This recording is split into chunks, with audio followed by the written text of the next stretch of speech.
નમસ્તે બાળકો, આપણે ગઈ વખતે ગયા લેક્ચરની અંદર આપણે યુનિટ 4 ચાલુ કર્યું હતું કે આઈ એમ લર્નિંગ ઇંગ્લિશ, હું ઇંગ્લિશ શીખી રહી છું. એની અંદર આપણે પહેલી એક્ટિવિટી છે પ્રેઇંગ પોયમ છે એ આપણે જોઈ હતી.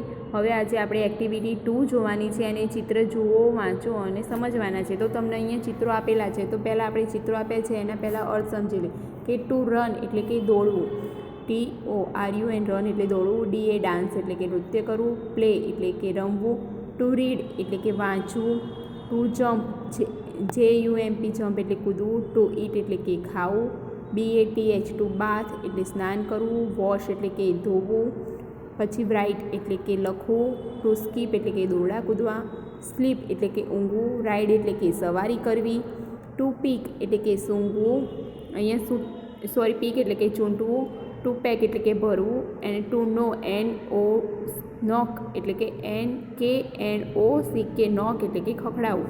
હવે આપણે જોઈએ અહીંયા જો એક્ટિવિટીની અંદર તમારે જોવું હોય તો જુઓ કે પહેલું જે દોડતાનું ચિત્ર બતાવ્યું છે તો એને શું રનિંગ લખેલું છે. રનિંગ એટલે કે ચાલુ કાર દર્શાવે કે દોડી રહી છે. ડાન્સિંગ એટલે કે નૃત્ય કરી રહી છે, નૃત્ય કરી રહ્યું છે. પ્લેઇંગ એટલે ક્રિકેટ રમી રહ્યા છે. રીડિંગ એટલે કે વાંચી રહ્યું છે. એના પછી જમ્પ કૂદી રહ્યા છે. ઇટિંગ લંચ એટલે કે બપોરનું ભોજન લઈ રહ્યા છે. બાથિંગ એટલે કે સ્નાન કરવું રહ્યા છે. વોશિંગ એટલે કે ધોઈ રહ્યા છે. કુકિંગ એટલે કે રાંધી રહ્યા છે.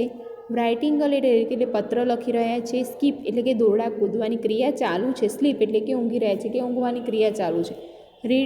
રાઇડિંગ એટલે કે સવારી કરવી, કોઈ પણ પર સવારી કરવી, જેમ કે કેમલ હોય, હોર્સ હોય કે સાયકલ હોય તો સવારી કરવી. રાઇડિંગ એટલે કે સવારી કરવી.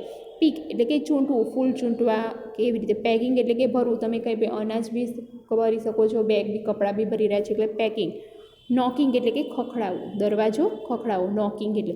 તો અહીંયા આપણને બધી ક્રિયાઓ આપેલી છે કે ક્રિયાઓ તમને ચિત્ર પરથી પણ તમને ખબર પડી જાય, પણ કોને ઇંગ્લિશમાં શું કહેવાય છે અને એ ઇંગ્લિશનું ગુજરાતી શું થાય છે તમારે બરાબર સમજવાનું, કેમ કે તમારે આવું બધું એક્ઝામમાં અને રોજિંદી ક્રિયાઓ છે જે તમારે રોજબરોજની ક્રિયાઓ પણ તમારે ઉપયોગમાં આવી શકે છે. એના પછી આપણે જોઈશું એક્ટિવિટી 4A છે. 4A ની અંદર શું છે કે ચિત્ર જુઓ અને તેનું વર્ણન આપો. અહીંયા આપણને ચિત્રની અંદર જુદા જુદા ચિત્રો છે, એટલે જુદા જુદા તહેવારના ચિત્રો આપેલા છે કે એ તહેવારમાં આપણે શું કરીએ છીએ એ એમાં થોડી માહિતી આપેલી છે. હવે આ થોડી માહિતી આપેલી છે, પહેલાં એના આપણે થોડા જે સ્પેલિંગ્સ આપેલા છે સ્પેલિંગ્સ જોઈ લઈશું અને એના પછી આપણે શું આપેલું છે કે શું સંવાદ કે શું વાતો થઈ રહી છે એ આપણે સાંભળીએ છીએ. તો અહીંયા આપણે જોઈએ ટુ મેક, MEK મેક એટલે બનાવવું. બ્રધર, BROTHER બ્રધર એટલે કે ભાઈ. ટુ ફાયર એટલે કે સળગાવવું, પેટાવવું. CRACKERS ક્રેકર્સ એટલે કે ફટાકડા.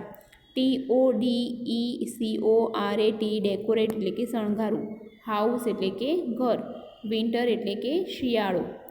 TOCOLOUR કલર એટલે રંગવું, ટુ કલર એટલે રંગવું. FRIEND ફ્રેન્ડ એટલે કે મિત્ર. TONENJOY ટુ એન્જોય એટલે કે આનંદ લેવો. SUMMER સમર એટલે ઉનાળો. HAPPY હેપી એટલે ખુશ. TOPERFORM ટુ પરફોર્મ એટલે કરવું, ભજવવું. DANCE ડાન્સ એટલે નૃત્ય. SINGR સિંગર એટલે કે ગાયક. TOSING ટુ સિંગ એટલે ગાવું. SONG સોંગ એટલે ગીત. MONSOON મોન્સૂન એટલે ચોમાસું. TODAY ટુડે એટલે આજે. BIRTHDAY બર્થડે એટલે કે જન્મદિવસ. અહીંયા તમને ઝાંખું દેખાતું હશે, પણ જ્યારે તમને PDFમાં લખવા માટે મોકલીશું ત્યારે એની સરસ ફોટો ક્લિક કરી અને પછી મોકલીશું. આમાં થોડું ઝાંખું દેખાય છે. હવે તમે આની અંદર જુઓ કે તમને સમજાવું છું એની અંદર કે પહેલું શું છે, લુક એટલે કે જુઓ. સી ઇઝ પાયલ, તેણીની પાયલ છે. She is making a rangoli, તે ચિત્ર મેકિંગ એટલે કે બનાવી રહી છે. રંગોલી એટલે કે રંગોળી બનાવી રહી છે. હર બ્રધર ઇઝ ફાયરિંગ ક્રેકર્સ, એનો ભાઈ છે. બ્રધર એટલે કે ભાઈ, ફાયરિંગ એટલે સળગાવે છે, ક્રેકર્સ એટલે કે ફટાકડા. એનો ભાઈ છે ફટાકડા સળગાવી રહ્યો છે. હર મધર, તેની માતા, ઇઝ ડેકોરેટિંગ ધ હોમ, એની માતા છે ડેકોરેટિંગ એટલે શણગારે છે. ધ હોમ એટલે કે ઘર શણગારી રહી છે. ઇટ ઇઝ વિન્ટર એટલે કે શિયાળામાં છે. દિવાળી ક્યારે આવે છે? શિયાળામાં. હવે સેકન્ડ છે કે લુક. જુઓ, Payal is colouring her friends. Payal છે કલરિંગ એટલે કે રંગી રહી છે. હર ફ્રેન્ડ એટલે કે તે એની પોતાના મિત્રોને રંગી રહી છે. પાયલ્સ ફ્રેન્ડ્સ ઓલ્સો કલરિંગ હર. પાયલના મિત્રો પાયલ બીજા એના મિત્રોને રંગી રહી છે, તો એના મિત્રો એને રંગી રહ્યા છે. They are enjoying Holi.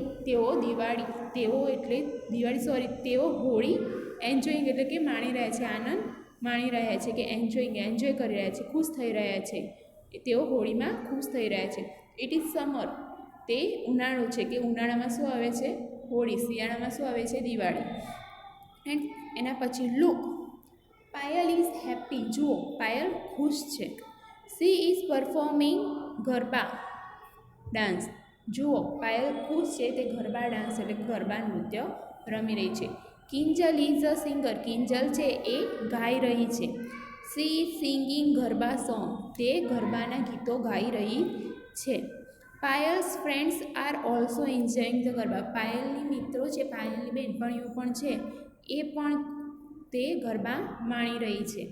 It is a monsoon. તે ચોમાસું છે. ચોમાસામાં શું આવે? નવરાત્રિ. તે ચોમાસાની ઋતુ છે.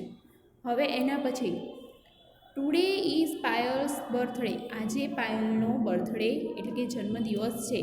Look, she is happy. જુઓ, તે ખુશ છે. બર્થડે હોય એટલે કોણ ખુશ? ના, બધા જ ખુશ હોય.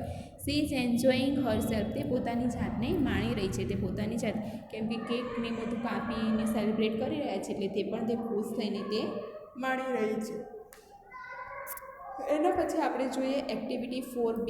હવે એક્ટિવિટી 4B છે, આગળની આપણે એક્ટિવિટી 4 જોઈ એનામાંથી 4B છે કે વી ફાયર ક્રેકર્સ ઓન હોલી. આપણે હોળી ઉપર ફટાકડા ફોડીએ છીએ, તો ના, તો ફોલ્સ. FALSE false. પછી we make rangoli on Uttarayan. આપણે રંગોળી ઉત્તરાયણ ઉપર બનાવીએ છીએ, તો ફોલ્સ. ખોટું.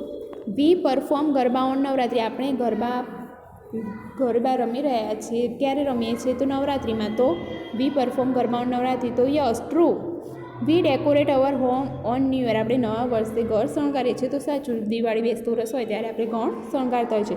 વી ઇટ સ્વીટ્સ ઓન દિવાળી. આપણે દિવાળીમાં સ્વીટ્સ એટલે કે મીઠાઈઓ ખાઈએ છીએ, તો ટ્રુ. હવે એક્ટિવિટી 4 શું છે? શું કહેશો કે જોડો કે તમે કોઈ તહેવાર હોય તો તહેવારની અંદર તમે કોને શું વિશ કરો છો, કે તમે દિવાળી હોય તો હેપી દિવાળી કહો છો. એ રીતે અહીંયા આપણને છે ક્રિસમસ ઉપર ક્રિસમસ ઉપર શું કહેશો? તો તમે અહીંયા મેરી ક્રિસમસ. ઓન દિવાળી પર આપણે હોલી પર શું કહીએ છીએ આપણે? Happy Holi. On new year તો નવા વર્ષે હેપી ન્યૂ યર. પછી ઓન દિવાળી તો હેપી દિવાળી. ઓન ઈદ તો ઈદ મુબારક. એવી રીતે અહીંયા તમારે લખવાનું છે, જોડવાનું પણ છે, અને તમે નીચે sentence on Christmas merry Christmas, on Holi તો હેપી હોલી, એવી રીતે તમારે નીચે સેન્ટેન્સ બનાવીને લખવાના છે. એક્ટિવિટી 4Dની અંદર શું છે કે નીચે કેટલીક વસ્તુઓના નામ આપેલા છે, તે કયા ઉત્સવને લાગુ પડે છે તે સમૂહમાં ચર્ચા કરવાની છે, અને દરેકે ઉત્સવના નામ કોષ્ટક નીચે આપેલું છે. તો અહીંયા આપણે પહેલું જુઓ તો બલૂન્સ ક્યારે યુઝ કરીએ? કે બર્થડેમાં આપણે, એટલે બર્થડેમાં લખવાનું. કેન્ડલ્સ તો આપણે ક્યારે યુઝ કરીએ? કેન્ડલ્સનો બર્થડેમાં પણ કરીએ અને દિવાળીમાં પણ કરીએ. પછી ગાર્લેન્ડ્સ તો દિવાળીમાં ફૂલ આવે છે. પછી લેમ્પ તો દિવાળીમાં. ગિફ્ટ તો આપણે બર્થડેમાં. કાઇટ તો કાઇટ ફ્લાઇંગ એટલે કે ઉત્તરાયણના દિવસે. ચોકલેટ્સ તો બર્થડેમાં. કેક તો બર્થડેમાં. સ્વીટ્સ છે દિવાળીમાં. ફ્લાવર્સ તો બર્થડેમાં પણ હોય, દિવાળીમાં પણ હોય. પછી ફાસ્ટૂન એટલે કે ફટાકડાને એવું હોય છે એમાં દિવાળીમાં. કલર્સ તો હોળીમાં. એટલે બધા જ તમને અહીંયા વર્ગીકરણ કરીને આપેલું છે, જે તમારે તમારી નોટબુકની અંદર લખી દેવાનું છે. અને જેમાં તમને આછું જે આની અંદર જે તમને જે હતું, આ તમને જે એના સ્પેલિંગ મિનિંગ્સ ક્લિયર દેખાતા નથી. જ્યારે પણ તમને PDF મોકલીશું ત્યારે તમને ક્લિયર દેખાશે, એ પ્રમાણે તમને મોકલીશું. ધન્યવાદ.